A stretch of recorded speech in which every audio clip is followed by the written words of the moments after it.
Assalamualaikum warahmatullahi wabarakatuh. Nami abdi Alifia Japira Satriani ti kelas 12A Farmasi. Di dieu abdi bade ngadongeng anu judulna Endog Emas. Kacaritakeun aya saurang patani nu kacida malaratna cicing di hiji gubuk anu geus reot. Mang Julin ngaranna teh. Hirup sapopoena ngan dibaturan ku sakadang entog hiji-hijina. Mang Julin kacida nyaaheunana ka sakadang entog teh. Bubuhan manehna mah teu boga dulur baraya. Hiji poe manehna indit ka sawah. Isuk-isuk pisan manehna geus indit. Kabeneran dititah ku juragan lurah pikeun ngabinihan sawahna. Ari digawena mah kapake ku juragan lurah teh. Kusabab Mang Julin segut pisan kana gawe nanaon oge. Ari entogna dikencarkeun di buruan gubuk teh. Tara aya hariwangan.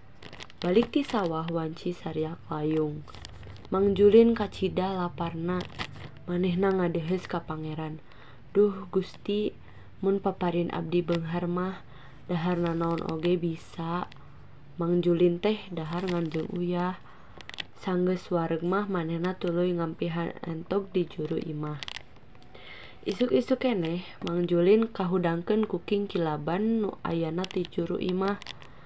Panasaran, tuluy cahya gugurilapan teh disampeurkeun ku manehna. Manehna teu nyangka yen cahya nu kacida seramna teh tina kandang entog. Sing horeng teh entogna endog emas. Mang Julin peupereun deui nyanggap eta endog teh. Manehna kacida bungahna. Eta endog emas, emas murni, bisa dijual ieu mah direntesna. Poe kadua kitu deui. Entogna ngaluarkeun endog emas deui hiji. Kitu saban poe sakadang entog teh endogan hiji endog emas. Nyapuguh Mang Julin teh jadi beunghar. Manehna geus boga sawah sorangan, imah gedong, balong, jeung ternak entog sarta harta liana nu mucekil. Entog teh nyaan mawa rejeki keur Mang Julin. Hiji poe Mang Julin ngarasa cape mun kudu bulak-balik. Unggal poe ngadatangan kandang entog pikeun mawa endog emas pirah hiji mah. Mang Julin sasadiaan bedog keur ngabeleh entog ngarah emasna kabeh kaluar.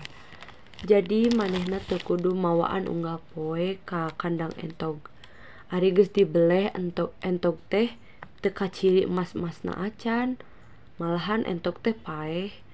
Mang Julin teu bisa ngabebenah hartana. Manehna jadi miskin deui sabab unggal poe hartana beak dipake kabutuhan sapopoena.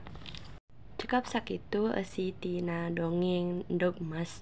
Hatur nuhun. Wassalamualaikum warahmatullahi wabarakatuh.